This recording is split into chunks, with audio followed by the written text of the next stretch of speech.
Enclosing more than 18 acres and 194 million cubic feet of air, the Tropical Islands Resort is currently the largest uninterrupted volume in the world, the largest indoor water park in the world, and the container of the world's largest indoor rainforest.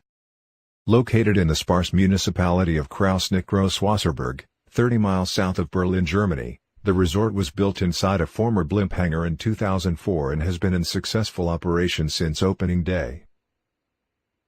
In an era marked by serious debate concerning climate change, material scarcity and the conflicts of globalization, the Tropical Islands Resort reveals a crucial link between architectural design and the public response to some of the greatest challenges facing contemporary society.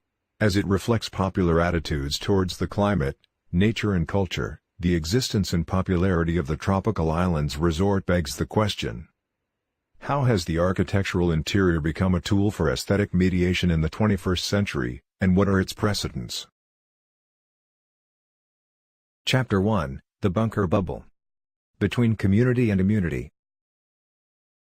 The air we breathe, which, in the Western tradition, has long been the ethereal subject of our surroundings, our atmosphere, and our space, can no longer be described under such stable terms. Sampling from any coordinate on Earth reveals that human influence has left the air a mixed and unbalanced soup spanning continents. In response to the apparent contamination of the air, the gas mask was invented by Louis Haslet in 1849 and patented as a lung protector. The bottom half acts as an air filter for immunization, while the top half provides the opportunity for communication with the outside world.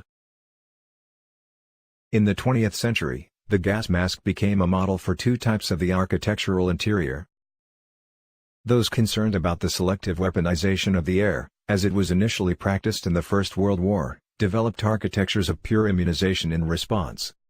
Bunkers, such as J. Swayze's underground homes of 1964, were modeled after a single-story suburban home, entirely designed to distract its occupants from the potential threats of the Cold War happening above ground. But while a significant portion of the population was ready to bury themselves underground, a number of architects imagined new social ecologies suspended above the earth and sustained within vast interiors to mitigate their reliance on natural resources. A climate-controlled modern air, after all, meant potentially implementing a new system of human commerce and everyday experience, from the visual landscape to the potential new role of agriculture within society. Among the most influential was Buckminster Fuller's Cloud9 project of 1960. His intentions can be summarized by one of his own poems: to make the world work, in the shortest possible time, through spontaneous cooperation, without ecological offense, or the disadvantage of anyone. The distinction between the two interior types is a political one, between pastiche opacity and futuristic transparency, between short-term and long-term solutions, and between paranoiac individualism and ambitious communitarianism. Though, ultimately, it is their respective levels of success in entering the consumer market that marks their greatest difference. The projects that belong to the first group demonstrate relatively little trouble with funding, typically supported by investors including the 1964 World's Fair and nervous billionaires, when compared to those of the second, which have generally gained little traction beyond the media of exhibition, drawing, art piece and critique. Bunkers are financed by the fearful, bubbles are hidden away in textbooks. The Tropical Islands Resort is a manifestation of the two main responses to the environmental crisis. The Tropical Islands Resort is a bunker bubble.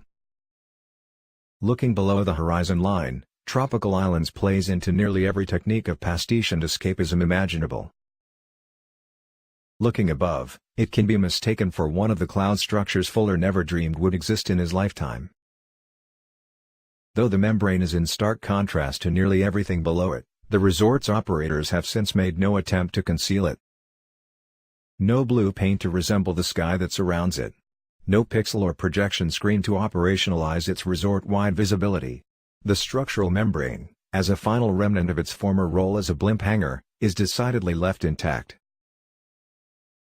Intact, that is, except for the 44 transparent ultraviolet-coated PVC panels that were installed to replace the southern section of the membrane's metal structure, allowing a generous amount of sunlight throughout the day. If the sky over Germany lost its color, so too would its interior. Though it is an immunological bubble of the highest technical ability, it still maintains a relationship to the world around it. If the tropical islands resort is a sign of things to come, given the looming volatility of the climate, it is somewhat assured that the future will not be strictly made up of bunkers, nor of bubbles. Chapter 2, The Botanical Spectacle.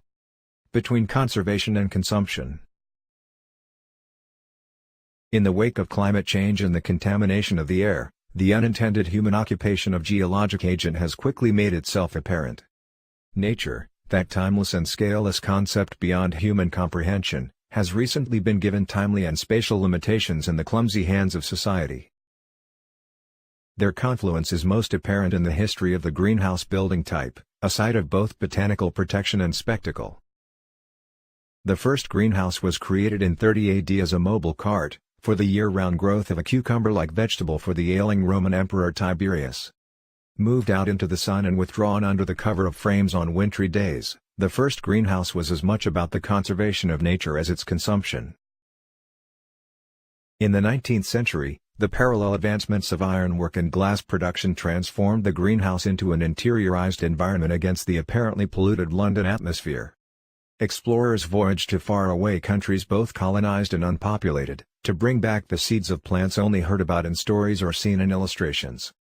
For the first time in history, specimens from around the world could be kept under single, uninterrupted glass roofs for public viewing and close botanical scholarship. The greenhouse by this point in history is a demonstration of power over nature more striking than the gardens of Versailles.